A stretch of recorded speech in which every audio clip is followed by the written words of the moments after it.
வணக்கம், இது திருமதி குக் சேனல். இன்னைக்கு நம்ம காளான் விந்தாளி பார்க்க போகிறோம். எப்படின்னு பார்க்கலாம் வாங்க. 2 பாக்கெட் காளான் எடுத்திருக்கோம்.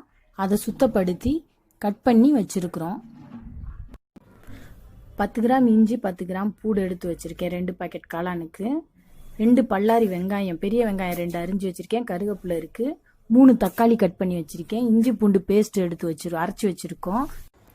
எண்ணெய் ஊற்றி அதில் சோம்பு போட்டிருக்கோம். சோம்பு பொரிஞ்சதும் வெங்காயத்தை அதில் கொட்டுறோம். வெங்காயம் கருவேப்பிலை நல்லா வதக்க விடணும், நல்லா வதங்கணும். இஞ்சி பூண்டு பேஸ்ட்டு, அது வெங்காயம் நல்லா வதங்கணுன்னா இஞ்சி பூண்டு பேஸ்ட்டை போட்டு நல்லா பச்சை வாடை போகிற அளவுக்கு வதக்குறோம்.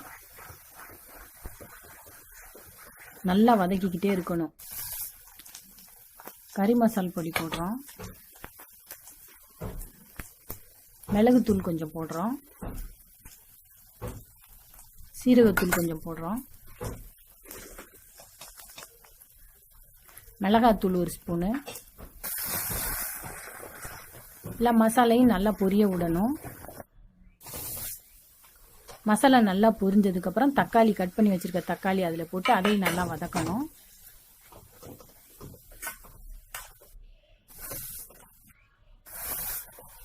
நல்லா எண்ணெய் மேலே பொரிஞ்சு வர்ற அளவுக்கு மசாலையை நல்லா வதக்கணும். மசாலா நல்லா வெந்து பொரிஞ்சிருச்சு. உப்பு கொஞ்சம் போடுறோம்.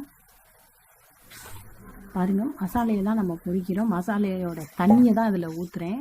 சும்மா கொஞ்சம் தான், ஒரு 1/4 டம்ளர் தண்ணி இருக்கும், அவ்வளோதான். அது மசாலா தண்ணி தான் ஊற்றுறேன். தண்ணி எதுவும் நான் மசாலையில் சேர்க்கலை. இப்போ நல்லா கொதிச்சிருச்சு. இப்போ நம்ம காளானை அதில் கொட்டுறோம். காளானை கொட்டி நல்லா மசாலையோட காளானை மிக்ஸ் பண்ணி மூடி வச்சு இப்போ திறக்கிறோம். காளான் நல்லா கொதிச்சிருச்சு. தண்ணி ஊற்றாமலே பாருங்கள் எவ்வளோ அதில் கிரேவி இருக்குன்னு.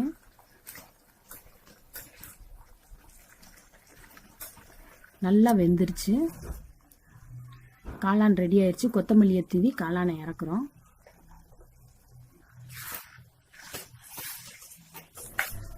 காளான் ரொம்ப நல்லதுங்க. இது நோய் எதிர்ப்பு சக்தியை அதிகரிக்கும். இதில் புரதச்சத்தும் நார்ச்சத்தும் இருக்குது. ரத்தத்தில் இருக்க கெட்ட கொழுப்பு அகற்றிடும். ரொம்ப நல்ல உணவு. சீக்கிரம் செரிமானம் ஆகக்கூடிய உணவு இந்த காளான். காளான் விந்தாளி ரெடி ஆயிடுச்சு. நான் தக்காளி சாப்பாடுக்கு இந்த காளான் விந்தாளி ரெடி பண்ணேன். இதை நீங்கள் செஞ்சு சாப்பிட்டு பாருங்கள். சூப்பராக இருக்கும். பிடிச்சிருந்தா லைக் பண்ணுங்கள், சப்ஸ்கிரைப் பண்ணுங்கள். நன்றி.